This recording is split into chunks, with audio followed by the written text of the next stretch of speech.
Hello and welcome to Comedy in a Nutshell, a podcast hosted by me, Mark Decado, and sponsored by no one and nothing. Consequently, having very low production value, but fortunately very high guest value in some of the best and brightest of the comedy circuit, telling me what comedy means to them. You can find out more about my journey in comedy fandom on my website, thecomedynerd.com. I love talking to the people in comedy about comedy. If you'd like to hear what they have to say as much as I do, then please like, subscribe, rate, review, and share the podcast. Thank you. My guest this episode is a comedian whose debut show in 2023 garnered rave reviews as one of the strongest of that year for his infectious energy, comic timing, and a foppish delivery reminiscent of Noel Coward or Oscar Wilde. It's stand-up comedian and the bon vivant we need, John Tothill. So why don't we go back to the beginning then? How was comedy in your life when you were growing up? Was it a big influence on you? Yeah, I think so. I think my tastes in comedy, like my tastes in everything, are humiliatingly conservative. You know, like embarrassingly, such an ego death. But I was as a child just addicted to Blackadder, Stephen Fry and Hugh Laurie. There's their adaptation of Jeeves and Wooster. I mean, it's like growing up in a Enid Blyton novel, my taste. But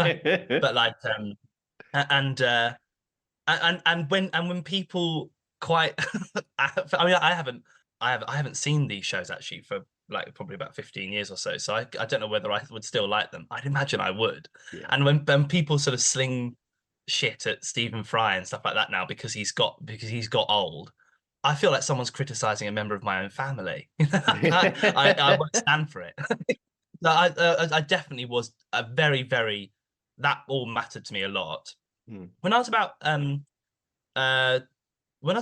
11 or 12, I don't know why. I think maybe I won it. I think I won it in like a raffle or something. But I got a radio in my room. Actually, I'm looking back, that is quite unusual, I think, for an 11 or 12-year-old to have their own radio. Like, I mean, it's just my parents are actually really normal, and I don't understand how I've come out of this kind of weird, eccentric Victorian child.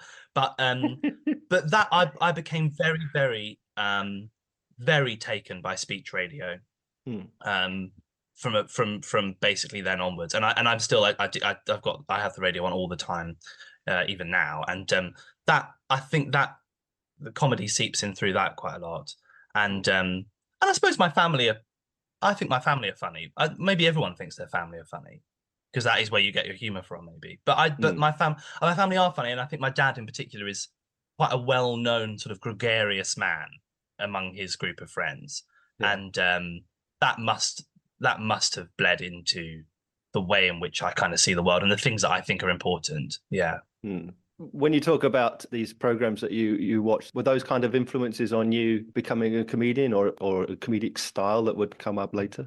I think my style, if you can call it that, is highly conversational in stand-up. Like, and I think that is related to that. I like, and also actually, you know, like, I mean, people are perhaps are critical of it now, but certainly we're talking what this would be about 15 years ago.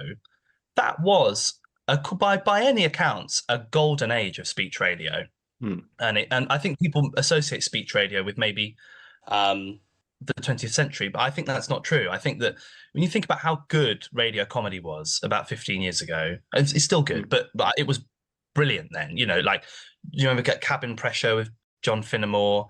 I'm Sorry, I Haven't a Clue. Yeah. When it was originally, now it's presented, I think, by Jack D. It was at the time presented by Humphrey Lyttelton. Even Just a Minute with Nicholas Parsons, that kind of thing, was actually in its real heyday. Yeah. This is, I mean, you know, this comes under the usual and fair and justified criticisms that I'm talking about, quite arch middle class type of humour. But if you're a sort of 11-year-old who wasn't enjoying school very much and wasn't good at football, fuck it, why not enjoy that stuff? You know, and that is what I enjoy, and I can't apologise for that. That's what I loved, and I think it must have informed my it's definitely informed my comedic taste. Definitely, Yeah. yeah. So what was your first performance then as a comedian? Where was your first outlet? University, Mm-hmm. doing sketch comedy. Um, that would have been my first. I can remember the first performances pretty well, and I remember the kind of like I'd performed before because I studied music at university and Mm-hmm.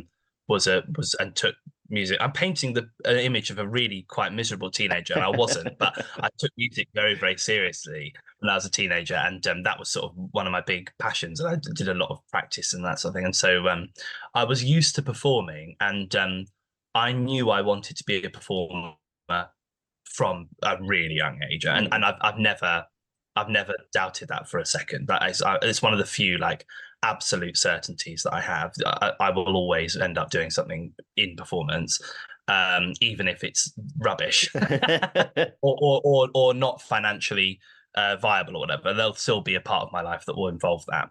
And so the first performances in comedy were familiar in some ways, but it just felt so exciting, doing sketch stuff and writing jokes with your friends. And I went up to the Edinburgh Fringe in 2016. That was my first year of university, and had an okay time. I enjoyed the performance side of it.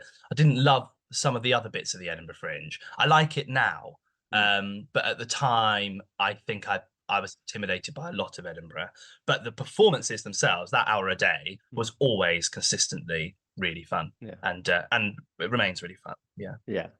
But those first outings, like you say, that you were doing character and improv comedy. So for those few years at Edinburgh, yes. Lockdown comes and goes, and when you return, you're now this monologuist, soloist, if you'll forgive the terminology. Yeah. What happened? What made the change? Why did you move from the one style to a different style? For two reasons. A practical reason, which then precipitated a creative reason, which I think is the normal way around actually. But I think that lockdown wasn't particularly significant for me because I didn't really feel like lockdown was the thing that stopped me doing comedy. Graduating from university was what stopped me doing comedy, and I graduated in 2018. Yeah. I did some stuff in between that. I couldn't get a foothold of what was going on. I couldn't really go.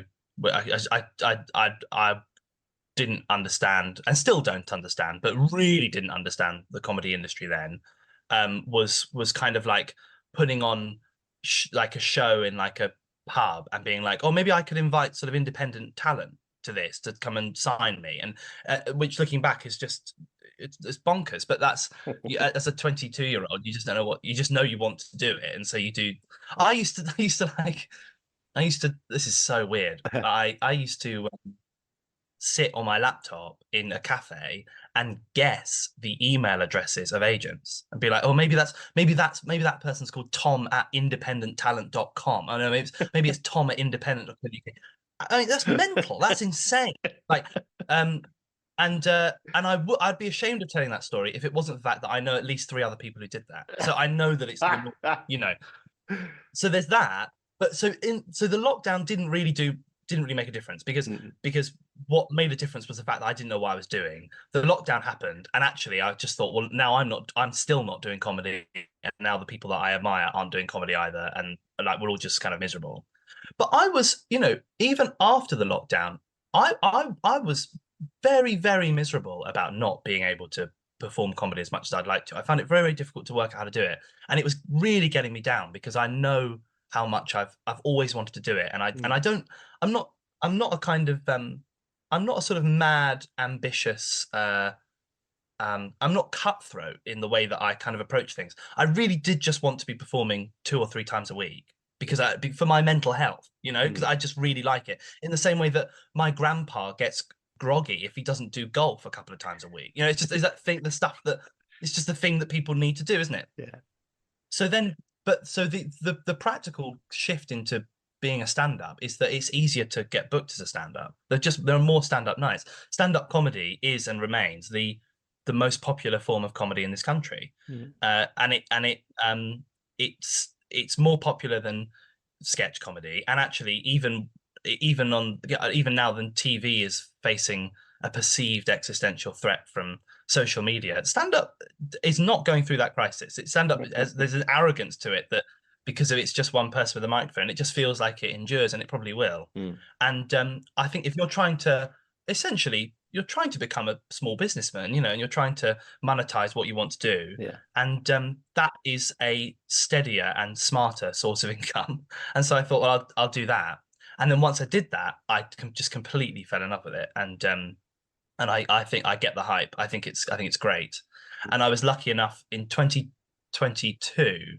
I won the 2 North Down Newark competition, and that was the thing that changed my sort of luck, because that was when people sort of came and saw me. And I met Adam Brace, who was the great stand-up director who directed Liz Kingsman and Leo Reich and Ahir Shah and Alex Edelman and others. And he died in Adam died in 2023. Yes. And but before then, I had a very, very blessed 6 months with him, where he helped me develop my stand-up persona. And so the creative side of all of that sort of came after a practical decision to start doing it.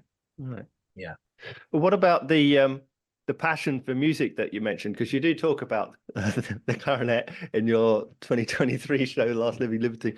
Absolutely. Where is the musical side of you? Because you're quite lyrical when you speak.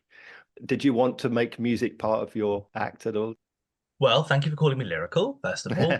I think that that particular joke came from the fact that Adam was kind of, in one of our meetings, he was like, this show is relentlessly verbal at the moment. It would be good if you could just do something that would just wake the audience up at some point.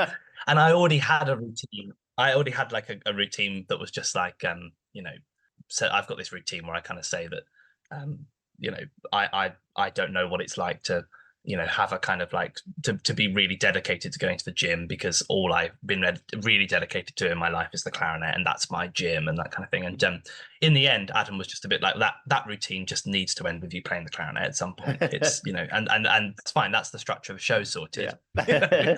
So yeah, that was that. Yeah. But I mean, in terms of how music informs the act more widely, I mean, it must do, because music was the thing that taught me how to, I think probably in the organization of material, it probably plays a role. I think in the organization of an hour, like the really long, like at university, if I was studying a piece of music that lasted an hour or so, that the kind of tools of analysis that you use for that probably gives you a sense of just basically what a structured piece of work should look like. Maybe that's maybe a bit of a reach. A lot of the stuff actually was learning to unlearn a lot of the habits that you learn if you're trained in classical music. There's a real culture of perfectionism to it, that that you're trying to work towards this unattainable peak. Actually, I think in a lot of the comedy that I like, it's nice when the live stuff is just about, it's still a little bit rare, and you can see it's still slightly cooking, and it feels a bit rough around the edges and it's a bit improvised. That's very different. So perhaps it's a kind of, you have to feel like a classical musician while you're writing it, but you should perform it a lot more like an improviser. Yeah. Because you do some audience interaction as well. How do you build in improvisation? Because like you say, you've got this very wordy hour, and then within that you effectively interrupt yourself with these audience interactions. Although you are very commanding in that you are in control of those very much, but you have to allow yourself a little bit of room to flex your improv muscle. And I know obviously we talked a bit about you having some improv background a few years before. You must trip yourself up here and there, surely. I definitely trip myself up, 100%. And in the works in progress, I think that when crowd work goes wrong, 9 times out of 10, people think that when crowd work goes wrong, it's because someone has said something to you that just completely stumps you, or has said something inappropriate or rude, or something that's going to upset the room. frankly, when that kind of stuff happens, it's very rarely not a gift. You know, like if an audience member wants to embarrass themselves, it's very rare. I mean, maybe it depends on your stand-up persona, but I think my stand-up persona, that will never not be a bit of a blessing. Um, the issue with, I actually think that when crowd work goes wrong, 9 times out of 10, it's you kind of just dig yourself a hole and there's no pull up. You just kind of end up in a conversation with someone and you can kind of feel, I feel like I've been in audiences where you can watch the comedian sort of go on a kind of gold mining operation, forgetting that gold mining is a banal task until you find the gold. And at that point you think, well, this, and you throw in and it's double or quits, and you think, am I going to keep going with this? Because the punchline's going to have to get better and better and better for every second that I've not found anything. That's what bad crowd work looks like, I think. And I obviously I've done it. No one's not done that. So I think what's useful with my persona, and it's a gimmick and it's a bit of a trick really, is ultimately you'll see with all of my crowd work stuff, there is the pull up is always the same. Like, you know, it, like if you ask someone what they do for a living and they can say anything, 9 times out of 10, my persona will probably say something like, yeah, well, in many ways, so am I. In many ways, I'm that as well. Can we see how obviously that's the case? You know, because my stand-up persona is overly academic, verbose, pretentious. I mean, clearly just like me. I mean, listen to me, but you know, it's those most heightened bits of me. And so he can kind of like he can sort of go there and be and overstretch things, and so that I think that helps. And also I think also there's a kind of love of the because I worked as a teacher when I graduated, and you know, I think there is still a delight in the naughty children, and like if someone answers back that ever so slight goading of them, which made me a bad teacher and I hope a less bad comic. What about this character of you on stage? You've alluded to it there a little bit. I mean, how, again, having done character work previously, how far is the character of John on stage? How close or how far away from the real John, the John I'm talking to now, is that on stage personality? I hope pretty far away. I mean, I definitely conceive of it as a persona. And that follows actually, I think, from that was when Adam and I used to have these conversations about it. He would always refer to the persona in the third person, and that felt helpful because it just gives you more license to frankly be a bit less honest, which allows you to structure an hour nicely. Yeah. You know, it's all very well at the moment. My current show is going to be about how I deliberately last year I deliberately got malaria for money in order to in order to fund my Edinburgh show, because it was like a clinical trial. The beats of that story are necessarily they take place. They're boring. They're over the course of a year. They aren't written to be performed over an hour, and so you should be breaking it apart and basically manipulating the information until it feels aesthetically correct.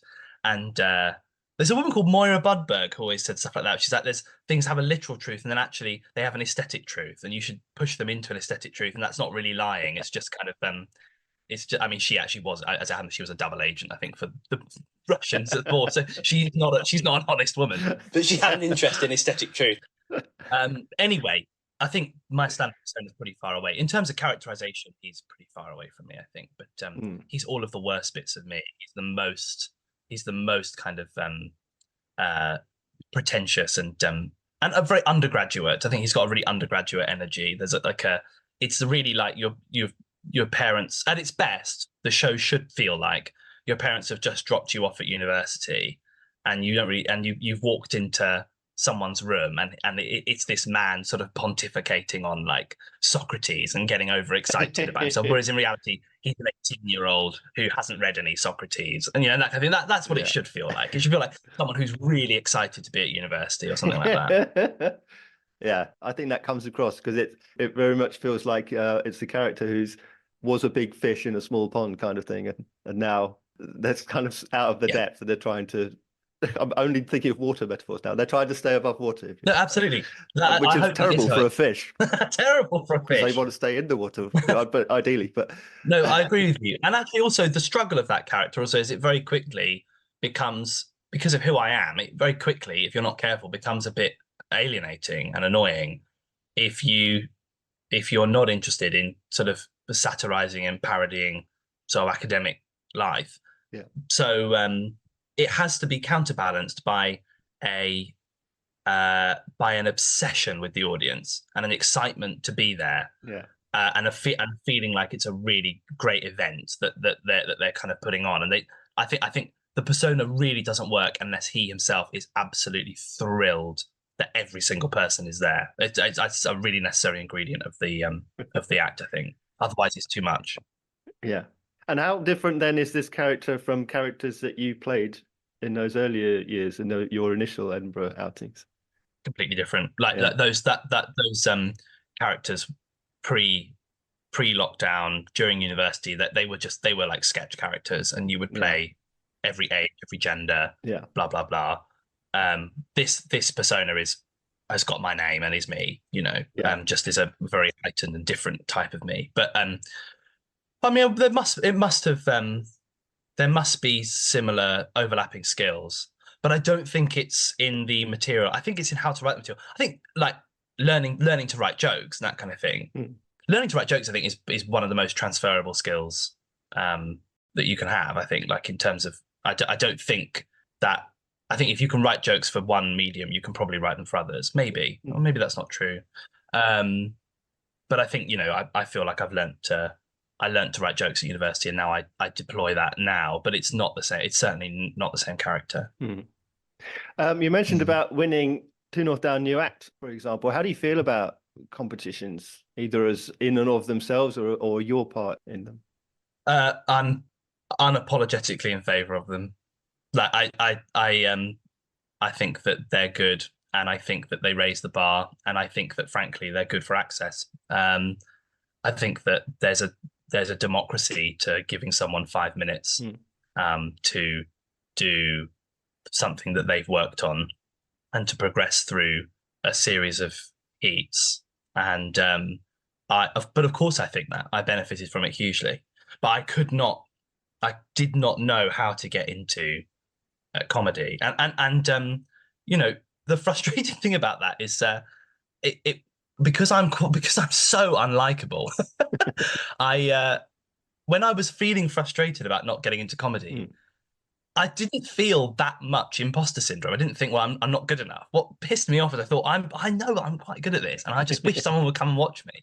And that gives you an idea of kind of the depths of a kind of really probably very disordered mind. But I was so grateful for the opportunity to do those competitions. Oh, by the way, I entered all of them, and I didn't get through any of them apart from Two North Down.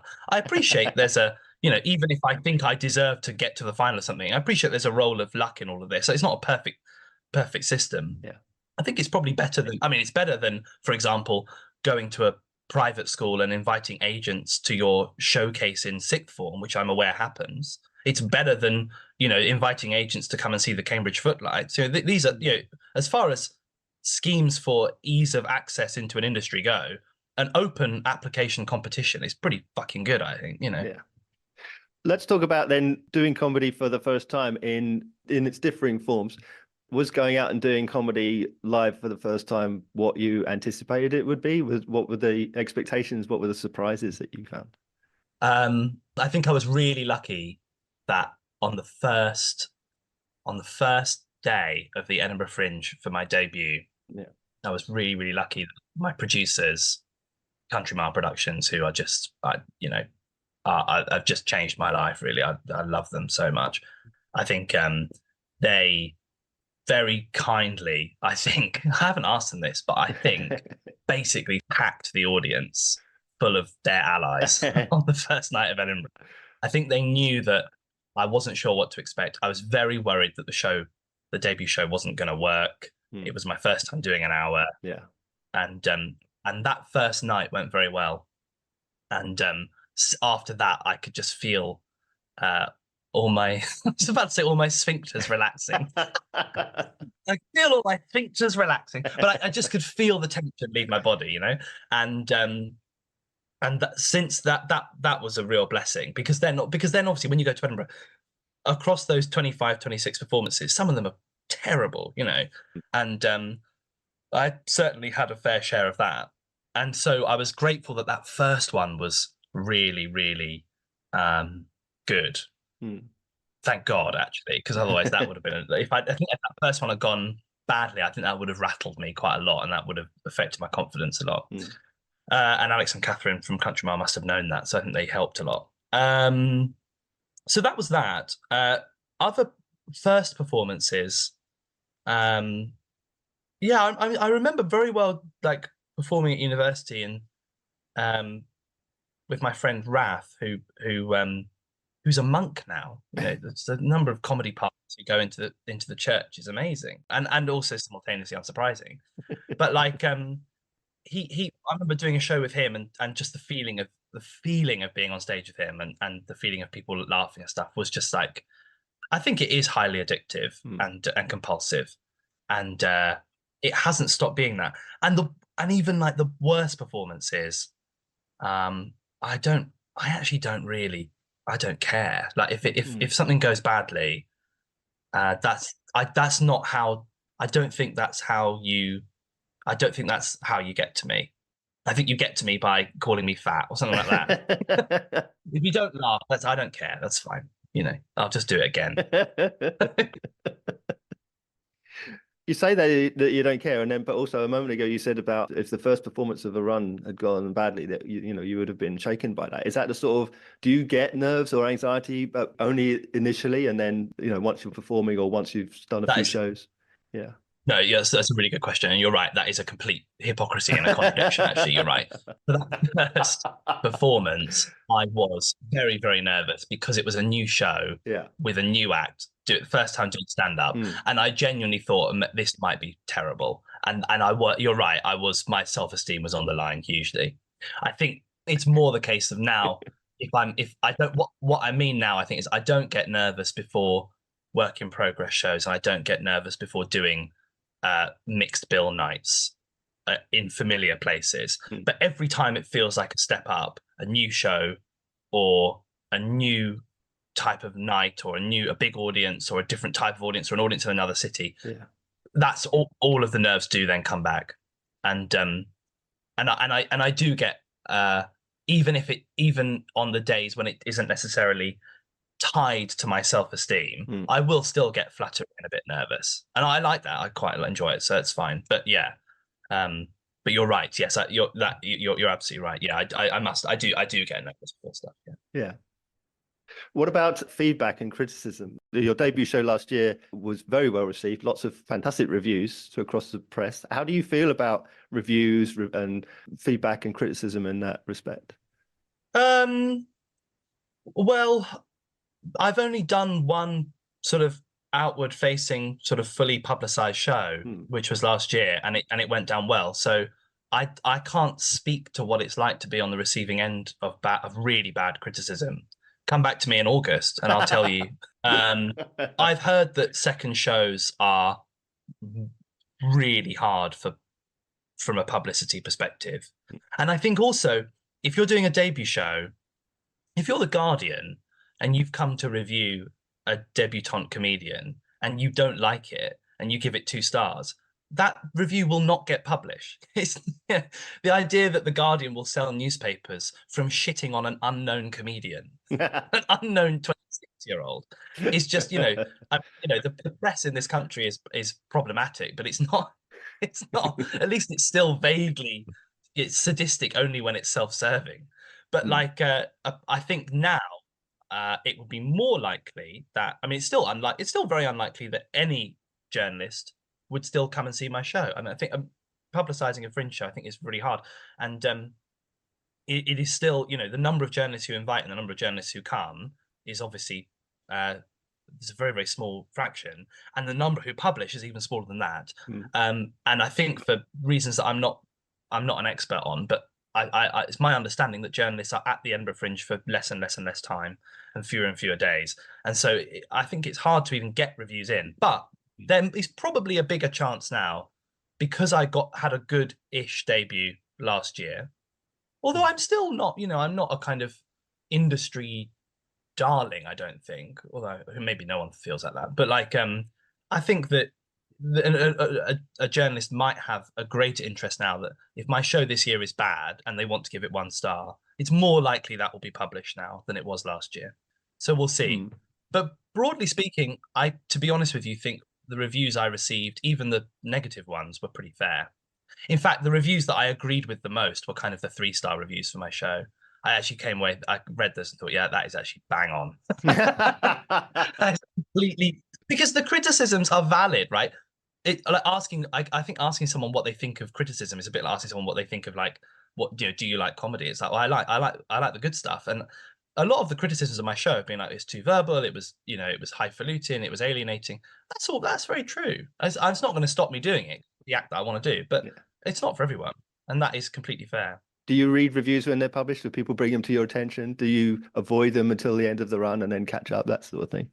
I get told, I think I don't know how, I think this is quite normal. I get told when a 4-star or above review is published. Yeah. And I read that. I'm just not told about 3 stars and below. So I actually only found my 3-star reviews a few weeks ago from Edinburgh last year. Yeah.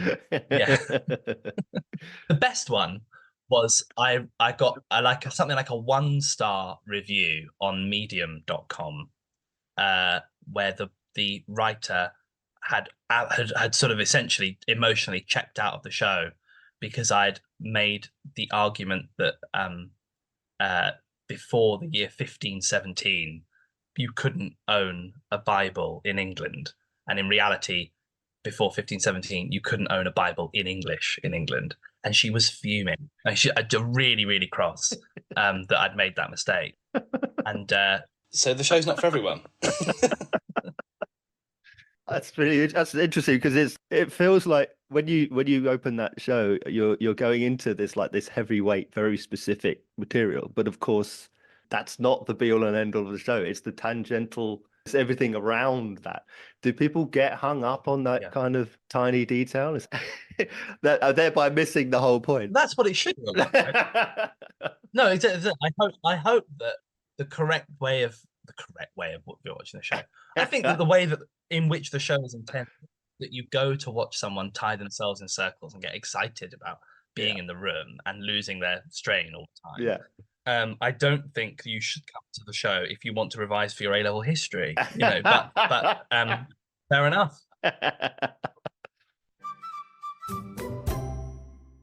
We've talked about Edinburgh a bit. How has your Edinburgh experience over the years been as a whole in dealing with the industry side, the performance, seeing other shows, if you able? How is your experience of the Edinburgh Fringe?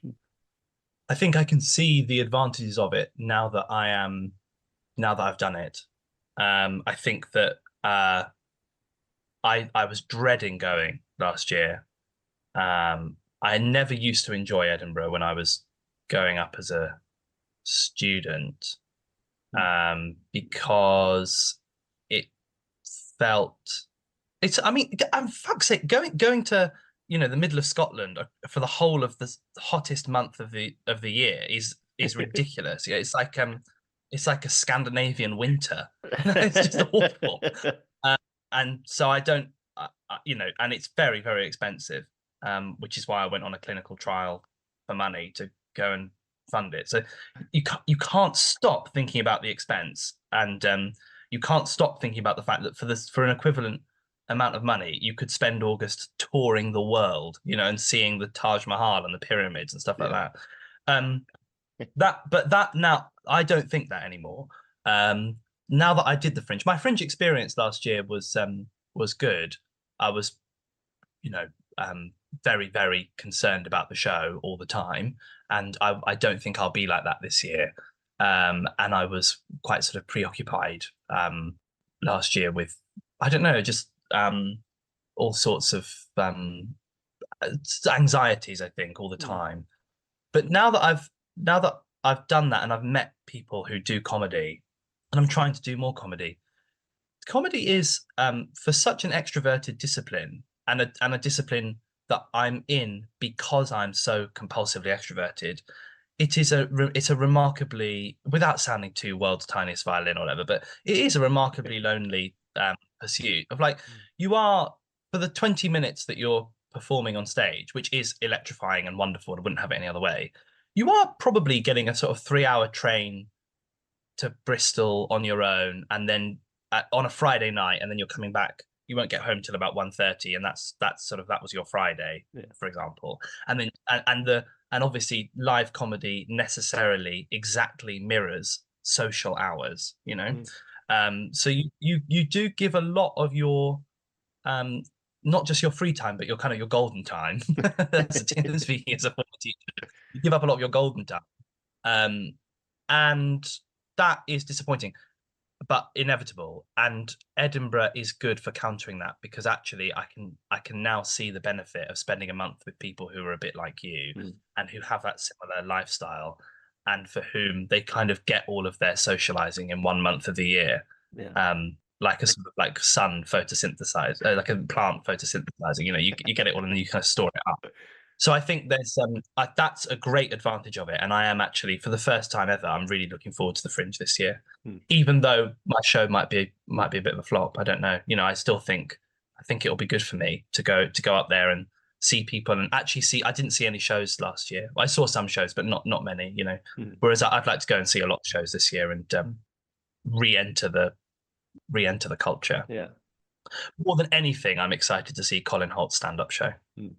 I am Colin Holt's biggest fan, and I cannot wait for him to do stand-up, and I will go and see that lots of times. It's worth going to the Fringe to see that, I think. If you watch comedy, do you watch it as a comedian, or are you able to go and switch that kind of side of your brain off and just enjoy it? I don't know.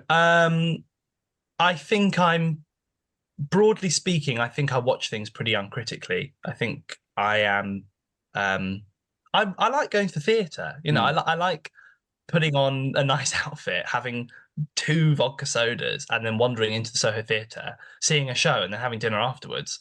I almost, I probably, on a spectrum, am closer to not listening than I am to listening too carefully. You know? I'm always excited to be there, and I don't mind catching a show that isn't very good either. You know, I like going out. I really like going out, and so I don't mind. I don't think I watch things particularly critically. I don't think. In fact, actually, yeah. The more I think about this, the more, you know, I think I'm made fun of a lot for coming out. I usually think that the last thing I saw was just the best thing I've ever seen. So no, I think I'd be better off if I did watch things more like a comedian and more like an analyst or whatever. But I don't, I'm afraid. So also, you talked a little bit about doing 20 minutes, and we've also spoken about you doing your hour show. So between writing and performing and doing spots and doing your own hour, where are you most comfortable? Are you a writer who performs, or are you more of a performer who has to write? Where do you sit? Where's your comfort zone? Performer who has to write, 100%, 100%. Like, I don't actually particularly enjoy writing. It feels a bit like practicing your scales on the piano. It's a bit like you have to do this. You know, this is important because it helps you perform. But if someone told me I could never perform again, if I had some sort of strange brain accident where I could do everything apart from get up on stage, I'd be devastated. If someone wanted to offer me a team of writers, I'd be pretty pleased. I'm definitely a performer who writes. Yeah. Do you write things and sort of say, well, that's not my character, or that's not my persona. It's a joke, but I have to throw it away just because it doesn't work for me. 100%. 100%. Yes. And that I owe a huge amount to Adam Brace. Well, I owe a huge amount to Adam Brace, full stop. I owe a huge amount to Adam Brace in that regard of like, there are pieces of material. I've got routines, for example. I've got quite a long routine about my family, which I do at comedy clubs, and it goes down pretty well because it's quite it's actually not alternative stand-up. It's stand-up. Yeah, it's proper stand-up, and it goes down in it's safe material. You know, right. I don't think it's ever going to be anyone's favorite material they've ever seen, but it's competent. It's a competent piece of writing, or whatever. It would be completely inappropriate for my stand-up persona across the course of an hour to behave in that way. Mm. Um, my persona across the course of an hour show needs to be highfalutin and pretentious and overreaching and um and juvenile in his kind of historical analysis, whatever. And he wouldn't talk about his family because he isn't actually interested in his family. He actually thinks, well, yes, it's remarkable that I've come from the gutter. That's kind of how he. But for every joke that you can't say because it doesn't match your persona, there are actually loads of jokes that you can. And what's really nice about them is that they're uncopyable. Like they then I can't write them in any other context. I couldn't plagiarize those jokes to put them in a an article or something like that. It only works coming out of one particular mouth in one particular context. Yeah. Of like there's a like and that's and Adam and I, when we were writing the debut show, Libertine, like our favorite jokes were the ones that probably actually are they're probably not that funny. If you polled people and said which is the funniest jokes, like, but they're our favorite jokes because they are so connected to the stand-up persona. There's like a bit where like the persona goes on like a rant about how his classroom at school is like a Hobbesian state of nature. There's a bit in the new show where he's kind of saying that, like, in many ways Socrates was a touring stand-up who did crowd work, and I am him, and all this kind of stuff. And it's that you can't no one else can say that, like, because that's a character piece, and they're the bits that I enjoy performing the most. Yeah.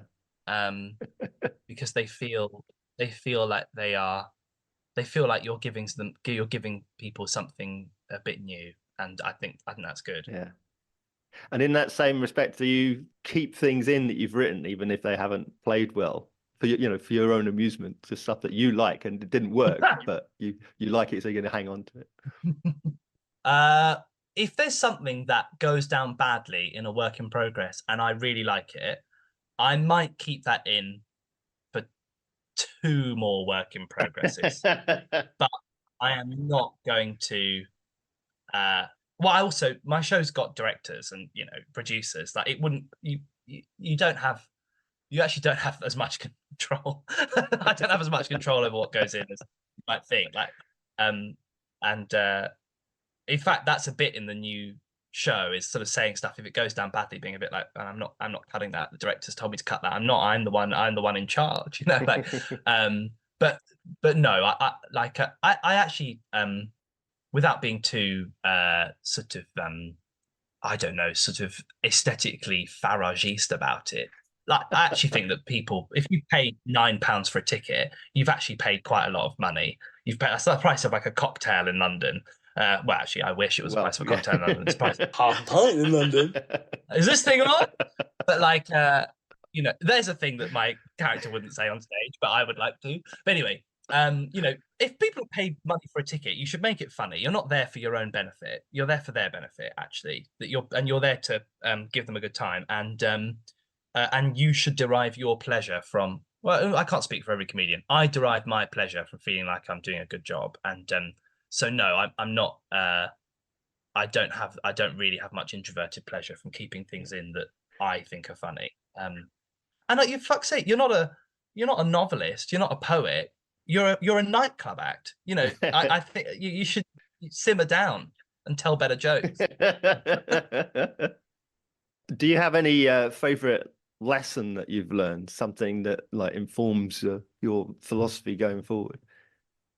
I think that we are organizers of events, and I think that I want to make people feel good. Like, my style is never going to be. I say never going to be. My style currently is not, and doesn't seem to show any signs of being particularly confessional or all bearing. By the way, I love a lot of those shows. Like, this isn't a repudiation of them, but but for me personally, I can't see myself doing that. And so I think that I want to try and write shows that are like that are fast paced and ultimately make people feel like they've gone to a good event. I kind of think that I think that can be the saving grace, because at the moment I'm in the stage of writing it where I'm sort of sat at a laptop going through material that I've typed up from a notebook, and it feels a little bit like editing a uni essay, which is quite joyless. Well, not joyless, but a different kind of joy maybe. And I don't want to lose sight of the end product, which should be that it should be a fun like outing for people, and they should like that is how they will experience the show. They'll experience it by walking in and being entertained. And I think that I could benefit from keeping that more in mind at the moment. I think audiences can pick up maybe on whether. Oh, here's another. This is terribly pretentious, Mark. I'm sorry, but I am terribly pretentious, so you're getting it. But like, when I was working at the school, a lot of my family members, when I first sort of joined the school, they often said to me, "Oh, well, you'll be great at that, teaching, amazing. You've got you're so confident, blah blah blah." And the skill set, the transferable skills between standing in front of a class of people and standing in front of an audience is close to zero. That there really is, because and actually they're mutually exclusive, because if you go if you stand in front of a classroom and you try to get students to like you, you will be a bad teacher, and also actually they won't behave. And I think similarly, if you stand on stage and you don't care at all if people like you, I appreciate that's some people's act. I think if you fundamentally don't care what an audience thinks of you, then I think also you probably won't be. I just don't know.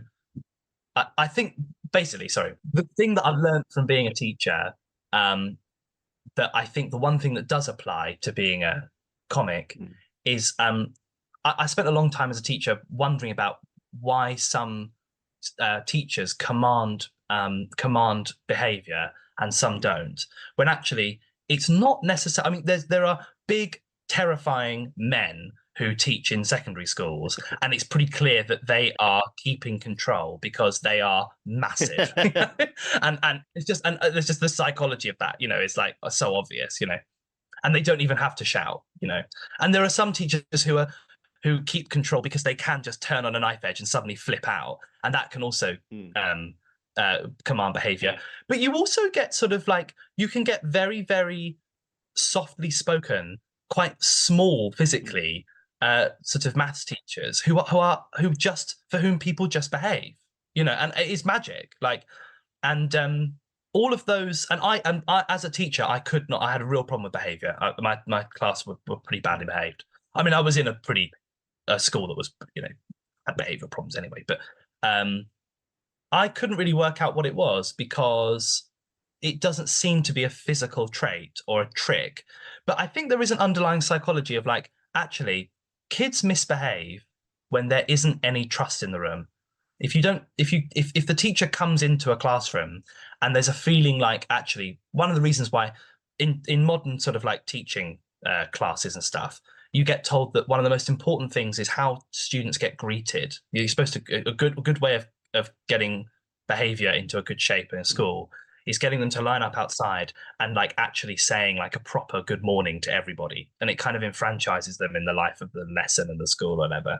And also these things like assessment objectives, learning objectives at the beginning of a lesson, telling students exactly what's going to happen in the class is useful for behavior. It's useful for learning as well, but it's really useful for behavior, because students need to know what's expected of them at all times. Students misbehave when they feel like a teacher's a bit shit or slightly losing control, and they're kind of creating their own trust and their own stability.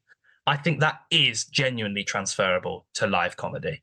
I actually think that audiences misbehave if they think the product they're getting is a bit crap, or they think that the person on stage is a bit out of control or whatever.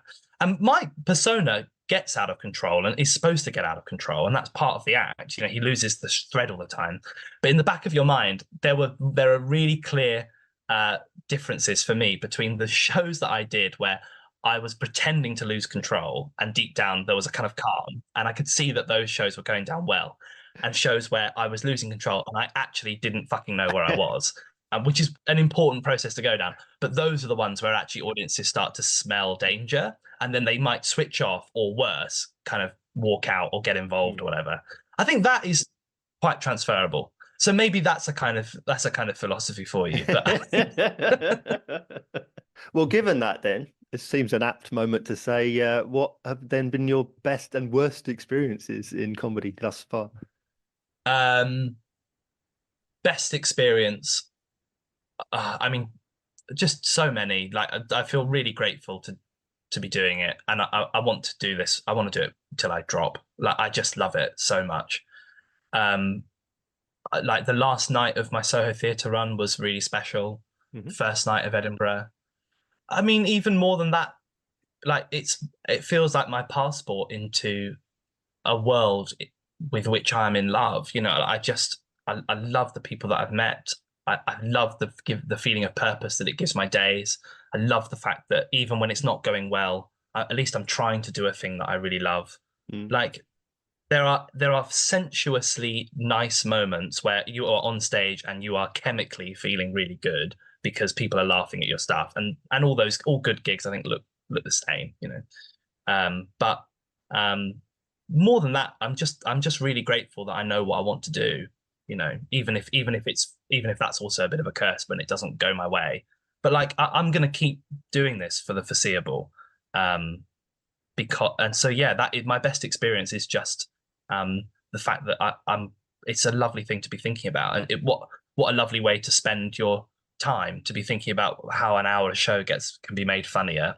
And even when it's difficult, it's, you know, it's what a huge fucking privilege and a pleasure. Worst experiences are just like I don't know. I mean, I bomb all the time. Like, you know, if people don't like the stuff, and also the sadness of not getting things. You know, like I'm at the stage at the moment where like I'm putting together ideas for sort of like screen or audio and that kind of thing, and you know, everyone knows the score. It's not a surprise, but you know, you do just it is rejection station, you know, like, and that's fine as well, you know. But like, so I suppose the worst experience of comedy is probably the fact that actually Edinburgh is quite fast paced, and then the rest of the year is quite slow, and battling the inertia is a little bit tricky, maybe. But that's not. You could have worse problems than that. John, how can anyone listening find out about you and where we can come and see you perform? Well, please come and see me at the Edinburgh Fringe. My new show is called Thank God This Lasts Forever, and you can follow me on social media. I've got lots and lots of. I mean, I'm at John Tothill on Instagram and TikTok. My show is doing lots of work in progresses in London, a few non-London dates, but they're all available on my, like, the link in my bio on social media. Yeah. And so the final question then, John, how would you sum up comedy in a nutshell? I think that for me and my type of comedy, I think it's about I think it is about, and the thing that makes comedy rather than just like a funny thing is, I think you're hosting something. Like I that's what I like. I like to think of it like an hour's show is it should feel like an event, and you should like welcome people in, and you should probably, you know, that ranges from everything. That can be a technical lookout post of just being like, well, what is the best way of opening this, and, you know, how do we you know, bring people on board. And it can also, I think, be faintly ideological. I mean, I think that shows shouldn't alienate people, and they should make people feel good. Although, you know, within reason, I suppose there are exceptions to that. But that is, I think, even when I watch like teenagers on TikTok who are like making me laugh because they've gone viral for something insane, the chances are usually the stuff especially online, I think the stuff that makes me really laugh is usually when you can watch someone cracking up and really loving what they're doing anyway, and it feels a bit, I think there's something quite sort of like human about it. I hope that, you know, at my best, I hope that's what my show will kind of feel like. It should feel very, very fun. Which isn't to say that there isn't a role for very, very thoughtful, reflective, confessional comedy. I'm not trying to I'm not trying to sort of like rage against that. I love it. But for me, my comedy, I hope, is about organizing an event or almost a party. John, thank you so much for joining me today. It's been brilliant. Oh, not at all. Thank you. It's been really, really fun. I'm sorry for being so verbose and pretentious. Genuinely, I've loved it. So thank you so much. Yes, thank you, Mark. I really appreciate it.